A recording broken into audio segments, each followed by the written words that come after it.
Hey everybody, this is Mike. It's been a while. This is Gnut.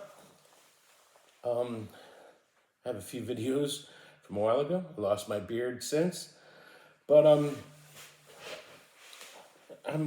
here. Want to share something. I've been playing a lot, learning a lot, and there's a bunch of stuff that I wanted to share along the way, but I just didn't. But I wanted to share this because I think it's really cool, and I want to get back in the business of sharing what I learned. So this is like a noob to noob lesson here, but I think anybody can get something out of it. Maybe, I don't know. If you're further ahead, maybe it's a good. I'm thinking of it as a teaching aid, right? Okay, so I'm doing what I say. I wrote a song, but really it's a conventional um, uh, jazz bossa nova progression.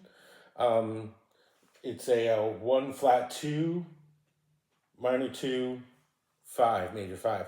Um, and I was messing around with it, and I saw some real ability in it, some real helpfulness in it. And it looked fun, right? So the chords, the ones that I landed on. I got a bunch of stuff to tell you about this. This is because it was a great place to come to in my learning process. I want to share it all with you. Um, but basically, I got to hear, led to hear, because looking at the chord shapes, the positions for my fingers that I had found when I first started playing it, were like, okay, I like that. And then I found some alternative voices for those chords that I say, ooh, I like that, or I need that, but it's difficult. And then I had some uh, ways that I always did some of these voicings and said, wow, I want to change that, or I want to be able to do it differently. And I want to tell you all about that. So this is, I call it Alacrity, the name of my song that I'm calling it my song. I don't know if I can do that. It's just a hash up on a known progression, but that's what I'm calling it. It's from the YouTube channel, Studio Closet. And they have a bunch of great backing tracks, and they're all really give you the chord progressions without telling you the actual chords to use. So you got to kind of figure it out, knowing your jazz, knowing your bossa nova, and all this stuff. And it was a real challenge, and it was a lot of fun learning. That was probably one of the best learning things that I did. And one of them that I landed on is these bossa nova ones, the 1 flat 2 2 5 major 5. Sorry, it's backwards for you. I'll put some links in the description. But so this one I landed on, and it's just so much fun with the chords. Oh, I have the chords too. I can show you, and I'll also put a link in the description, maybe to my Facebook page where you can get a thing. But I'll go through them with. I'll go through them with you right now because the shapes are kind of fun. Fortunately, I know they're going to come out backwards. I think is the. Let's see here. So, yeah, it's backwards, but you'll see that the shapes that come out of this, it's a C major, sorry, C major. There's the flat 2, which is a diminished chord. So that's another reason I like this. I like the flip-flop of that triangle shape, the diminished chord, which everybody says to ignore, but I can't see how you can do that. It's just a fantastic chord. And then a minor 7th, but I've always done it as a bar chord, but this was important for me as a teaching lesson for me because I needed to change the way I was doing. I'm not doing it as a bar chord anymore, basically. Okay, so it's that C major 7, the flat 2 diminished, the minor 7 second full second, and then it goes to a G7. And the whole point is this from here out, part of my learning thing and sharing thing now, is that the G7, I have 3 iterations of the G7 off of the top string, the next string down, and the third string down. And one of them, Well, here they are. So that's one G7. How does that look? So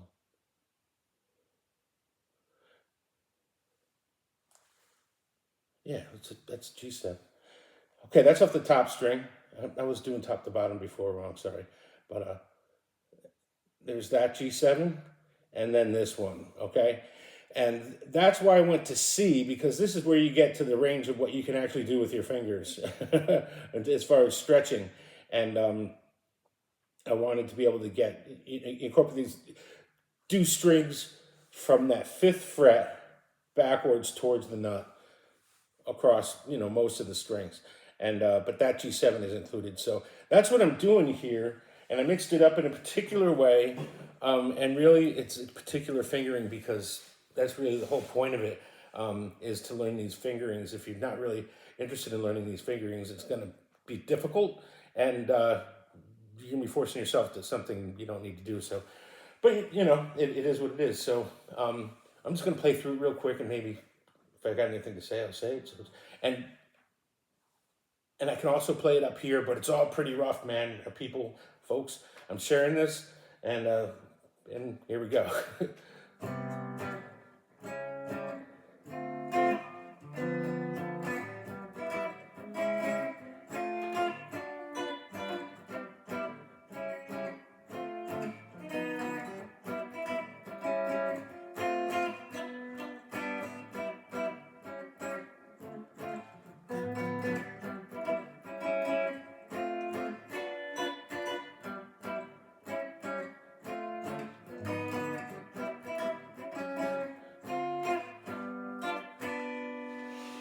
So that's it.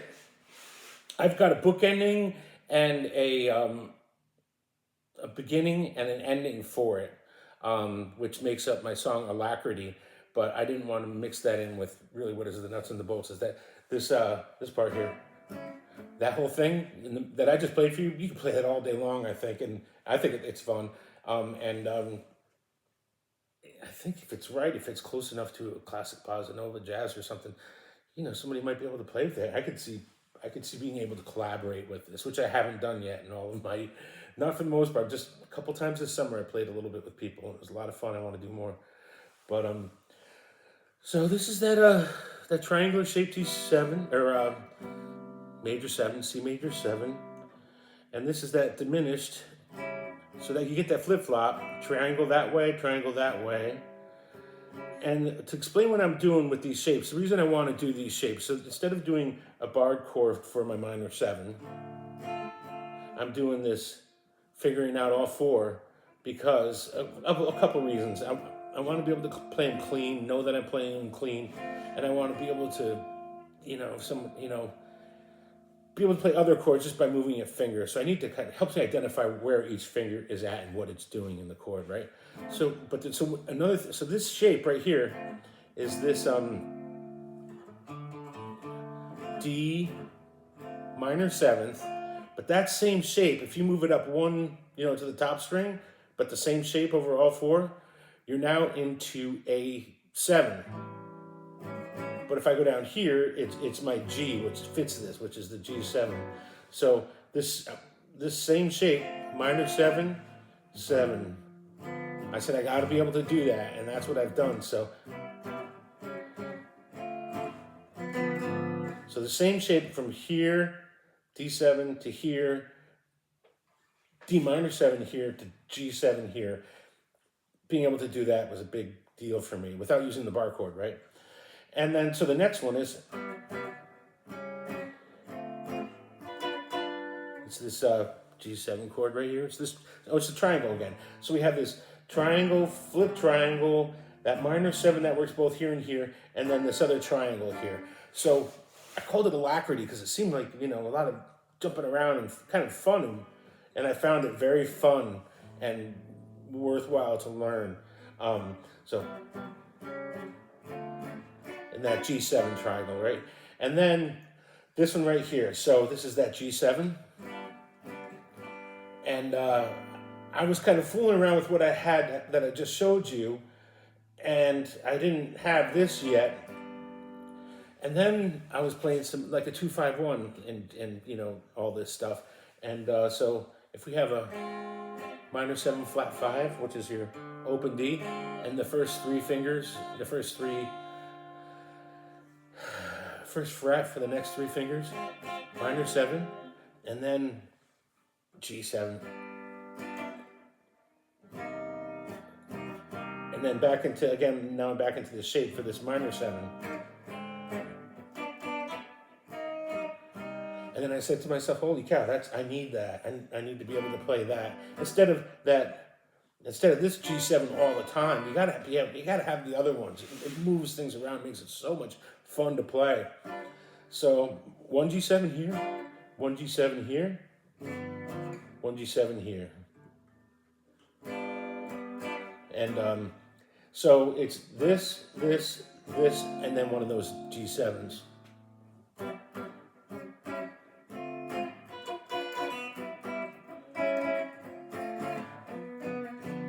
And that's the order actually for my bookend that I told you I have a beginning and end. That was the beginning, but it's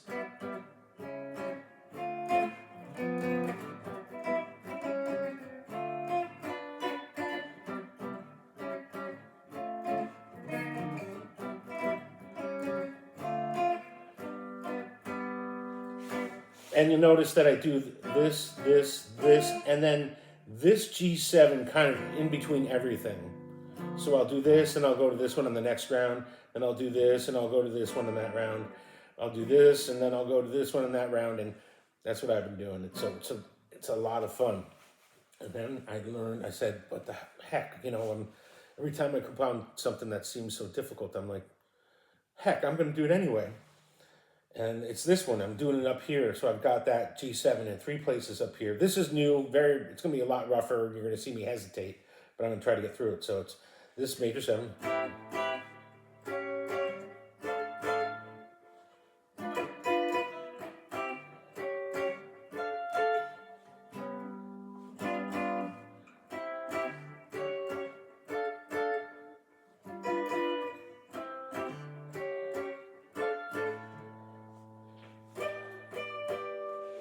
So I got into this and I'm like, wow, that's gonna be great, you know, having this to go to, right? That up there. And this one's tough. This is this G7. But it's I want to be able to get it, right? And again, I'll make something and put a note in the description for that, for my Facebook page. Oh, and the big thing is that, so moving from, when you get up here, so moving from this,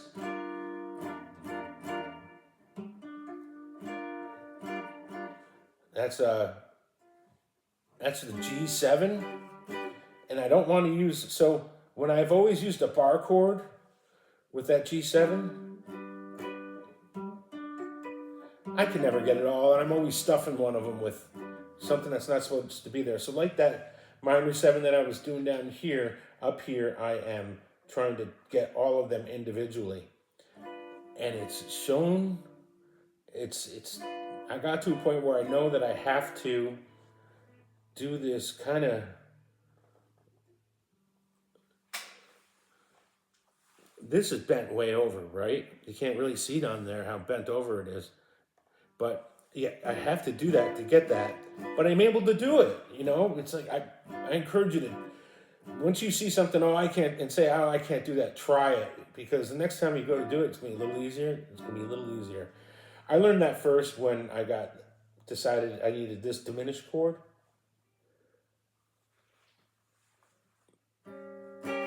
So it's this root, those 2, and then this one 2 up, and you see how I have to turn that pinky sideways, but I was like, man, I need to learn that, and I learned it. I can get that. So that's why this plays around that so much, that shape, because that's so difficult, that I put that into my, you know, that's the 7 that I keep rotating through to go to the other 2, like I had with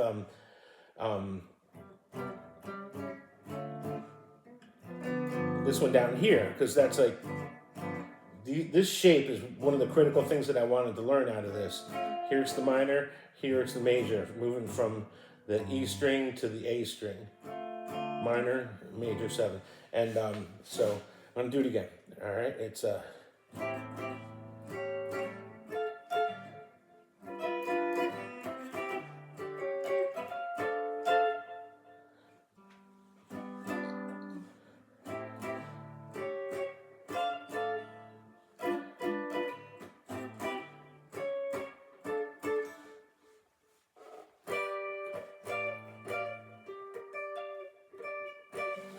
so that's that. That's Alacrity down here. And I'm going to call this Remagen. Remagen. I can explain that sometime. This is an old Xavier guitar, Pro 500 LP style Xavier. I put chrome pickup covers on this, knobs, you know, and this stuff up here, the black hardware, and then the silver tip and washer. Otherwise, it's stock. It has the stock pickups in it, the crunchy pats, and I freaking love them. They're great. I mean, I love to change my pickups. I like picking up a different guitar all the time to get a different voice, so I'm not always playing this. Oh, but this is one with a broken neck, so I bought this real cheap and glued it up, so this turned out to be a rock star guitar. Love it. So,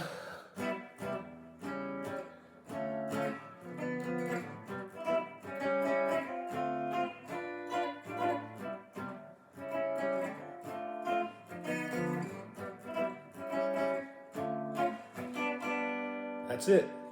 And once I get this one up here down better, maybe I'll do a video on that. But anyway, thanks for checking in again. Hit that like and subscribe. And yeah, take care. Happy holidays.